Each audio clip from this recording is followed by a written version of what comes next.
What's up, everybody? This is Bryan Casella, BC. Welcome back to another video. I wanted to get back onto the topic of door knocking. I haven't made a video about door knocking in a while, and that's originally how I got recognition in the scene, as I was hardcore door knocking. Wanted to make a specific video that's applicable outside of real estate. However, wanted to make the complete guide for real estate agents because it's still a very effective means of lead generation, especially if you're going after expireds, for sale by owners, and some other leads. The face-to-face connection just cannot be replaced by social media or phones or anything like that. We've had a lot of success with it. I always have my new agents door knock a lot as well to build their skills, confidence, and get some deals under their belt. And I wanted to, again, make this guide as simple as possible and highlight 4 or 5 very important things that people overlook and they do not pay attention to. Okay, number 1 is going to be more on the mindset side. Number 1, do not take advice from people who do not door knock. Everybody's running out there in most offices, especially the old school agents, right? Even some of the newer millennial agents. Oh, it doesn't work. People don't want to be bothered, blah, blah, blah. I wouldn't open the door to anybody. They have their own perception of it, right? Now, everybody's entitled to their opinion, of course. However, your filter, this is the mindset you need to have when you're looking at these people. Your filter of reality, your box, I don't live in it, and I'm not confined to it. Therefore, if you don't like it, doesn't mean that I don't have to like it. If you think it doesn't work, it doesn't mean that I have to think it doesn't work, okay? Understand that, because the main reason a lot of you will not get out of the car, will not knock on the first door, or have so much hesitancy, you can say, right? You are so apprehensive, when it comes to door knocking, is because of these outside opinions that have clouded your judgment, okay? Obviously, your decision to do it supersedes anything else because you must be the ultimate authority in your life, okay? But again, do not take advice from people on this particular subject. They have no business giving you advice, okay? That's going to take you very far when it comes to door knocking, okay? Number 2, as a real estate agent, let's transition now into more technical stuff. When it comes to door knocking, do not limit yourself, okay? Do random doors. Right? Just show up at a neighborhood and start knocking. Do just listed, just sold, door knocking. Go after expireds, old and new. Go after for sale by owners, old and new. Door knock the probates if you have the opportunity, or you go after those leads. Go after the NODs, and notice of defaults. Okay? That's one of the biggest questions I get, and people stop again and do not get into action because, oh, what do I do? Do it all. Do it all. All that you have to do effectively is schedule the time when you're going to do each thing, okay? Another great way to door knock and also up your game is to preview property. Preview 2, 3, 4, 5 homes a day so you get to know your market, all right? And before you go out, let's say you're just gonna do just listed, just sold, or whatever it is, there isn't this 10 hours of preparation that's needed. It's not. If you want to take a quick look at your MLS, hey, what's sold the last 30 days? What's active? What's pending? Now you have a general sense. And as you look at those stats over and over, every couple weeks, every month or so, you will, by virtue of that and previewing homes, get to understand the market better. Okay? Another tip for you, if you want to mix up, for example, just listed, just sold, door knocking, and expireds and FSBOs, why not pick 2, 3, 4, 5 old or new expireds, door knock those in the neighborhood, and then door knock 15, 20, 30 doors around it. Then go to the next one and do that. Now you're using your time more effectively. You're going after the expireds and or for sale by owners, and you're doing regular door knocking. Great, okay? Because I want to make this point. People believe, right? And now I'm going to explain this in a way that it really makes sense to you. They believe they absolutely 100% need a reason to door knock. We can't just knock on a stranger's door for no reason. Look, you do not need the reason for them or you. You are doing your job. You are lead generating. You are looking for listings, buyers, people to help. You do not need a reason. Now, in the script, for their sake and for their conscious mind, the customer, you may say, well, the reason I'm door knocking is your home expired. The reason I'm door knocking is the market's hot. The reason I'm door knocking is I might have a buyer. Whatever it is that your strategy is, because, again, the strategy is up to you. I'm not going to give you a particular script to use because everybody's different. You have a ton of scripts online. Pick one, memorize it, and use it. Just listed is easy. We just listed this house. You don't have to promote your own listings. If another listing in a neighborhood by a different broker was listed, say, this house was just listed. You're not saying you listed it. You're just letting them know. Okay? Pick your script and run with it. Again, you do not need a reason. The reason that line is in the script, the reason I'm knocking or the reason I'm here is for them. It has nothing to do with your internal process. I really hope you're getting this. Again, the first point and that point, probably 90% of the time is what crumbles people when it comes to door knocking or anything else in life. Because they feel like they have to apologize for living their life and doing this and that. You don't. Knock. Get out there. Make it happen. Some people will like it. Some people won't. Some people will respond. Some won't. Doesn't matter. Just fucking do it. Just do it. Okay? So, now, again, the script, we've always used a mixture of the Book of Yes scripts, I think Kevin Ward, and also Mike Ferry, right?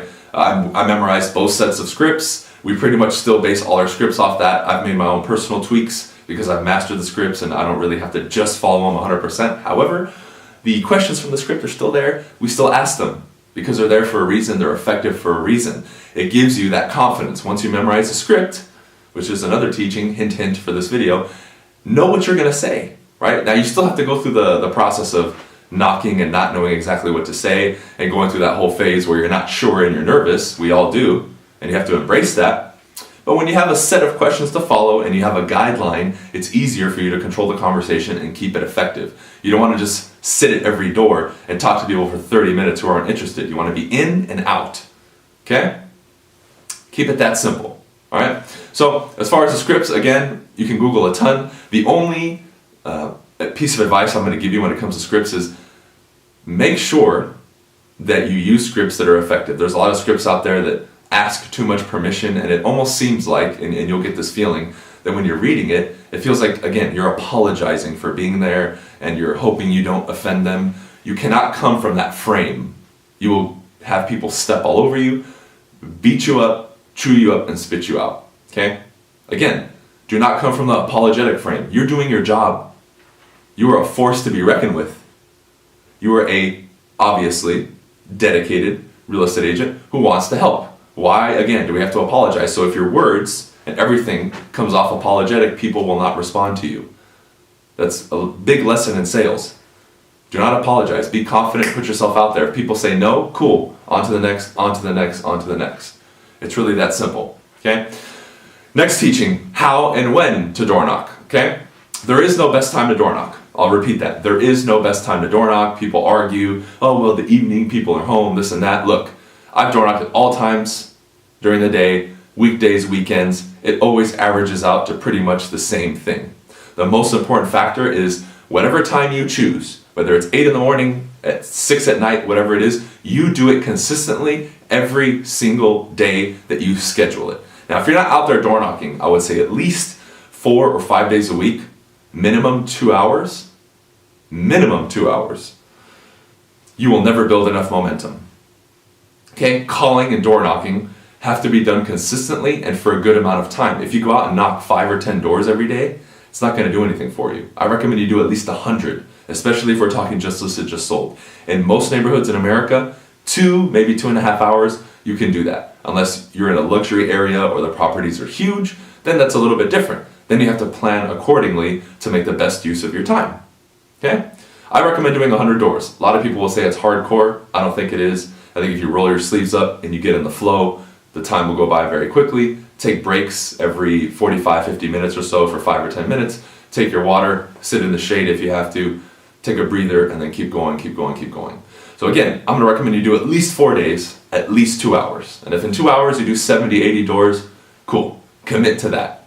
Commit to that and you will do very, very, very well. Okay? Now, the drive time, if you take the advice I gave you in the beginning about picking an expired, then door knocking around it, then driving to the next one, door knocking around it. Obviously the drive time you're not going to count. You will only count the time that you're actually knocking doors for your prospecting, right? Because some people will say, oh, I did it for 4 hours and they spent an hour and a half driving. That's not the way it works, okay? Now, as far as targeting neighborhoods for just listed, just sold, or random neighborhoods, pick hotter neighborhoods. Pick somewhere where you have something advantageous to say. If 30 or 40% of the listings in a certain pocket or zip code have sold at or above asking in the last 30 days, go. If you happen to have 5 buyers you're working with that are looking in a certain area, go. Always look for something advantageous to say. Because even in a declining or stagnating market, there's always one or two stats. If you look in the right areas and you look at the right angles, you can find something positive to talk about. Positive, positive, positive. You're not going to door knock and say, well, the market's going to shit. Do you want to sell before it crashes? It's not going to work. Find something positive, right? Hey, I got 5 families that are looking to move in here. They're super excited, right? I want to see if I can find them something. How about you guys? When are you thinking of possibly making a move? Okay, cool. How long have you been here? Boom, and you get right into the script.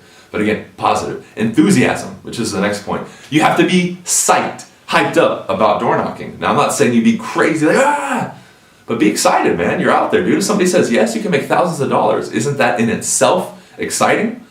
I can knock on a door and possibly, with one conversation, set an appointment and make 10, 15, 20, 30, 40, 50, $60,000. That's awesome, dude. Why would I not be excited? What other business or industry can you do that? Come in, very little barrier to entry, go out there, put in some sweat equity, and kill it like this. It's incredible, man. It's really, really incredible. You have a tremendous opportunity, whether it's making calls or door knocking. Take advantage of it, for sure. Get out there and put a smile on your face. Because if anything, the interaction you have with the person at the door will brighten up their day. And that, to me, is worth it, whether they tell me yes or no, because I know I'm impacting the world, even though it's only one door at a time, in a positive sense, while also getting my message out and doing my job. Okay? Smile, enthusiasm, that's going to take you a long way. Door knocking, people are going to love you, and guess what? People are going to remember you. Okay? Last 2 things. Dress, right? Notice I'm wearing an orange shirt.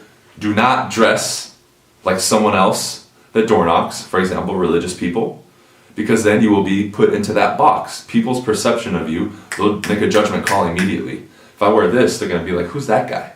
And they might open the door. I want to increase the chances of them opening the door, because once I get them in conversation, they're mine. That's my mentality. Okay? Be different when you dress. Okay? Lastly, the focus when you door knock, of course, when possible, is to set the appointment. However, your main focus has to be to collect people's contact information, emails and phone numbers, to add to your sphere of influence, your database, whatever you call it. That done over time means in a year, let's say you door knock 200 days and you just get 1 phone number every day. 1 a year, you just have 200 new people in your database that you've personally met. Is it safe to say that they're probably going to give you referrals if you work that database? And you do the emails, the calls, the text messages, and everything else that you're taught? Of course. Now, what's going to happen after 2 years when those 200 turns into 400, and then all the other transactions you're doing? Well, guess what? That equals you're not going to have to door knock forever.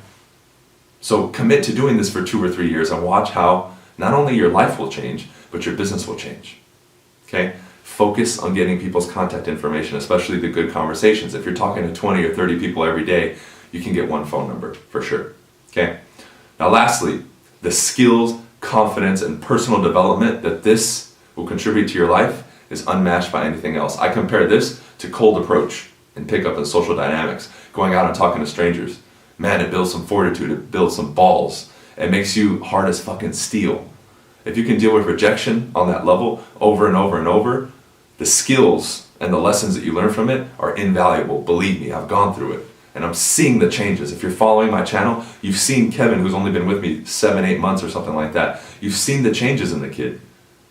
Crazy, night and day different, in only 7, 8 months. So imagine what it can do for you. Okay? Now, I don't want to go too deep into these points. I may do other follow-up videos just to hammer on each point a little bit deeper. But with this, get out there. You have more than enough to take action. Start, make the decision, schedule it in, and do it. Okay? As always, I appreciate you guys watching. Make sure you comment below if you commit to doing it. I'm always curious to see where people are from and what they commit to doing as far as doors. Also, BryanCasella.com. I know I'm always promoting my Modern Success Program, which is my personal coaching and mentorship program. We have almost 140 members in it now. Whether you're in real estate or not, I highly recommend you get in the group. Like-minded individuals and unparalleled teachings from me pretty much on a daily basis in there. Products are available on my website. Anything else you need, follow the link in the description below, and you'll go over to the page where all my affiliate stuff is for all the services we provide and everything else. As always, make sure you like the video, subscribe. Team BC, we'll see you on the next one.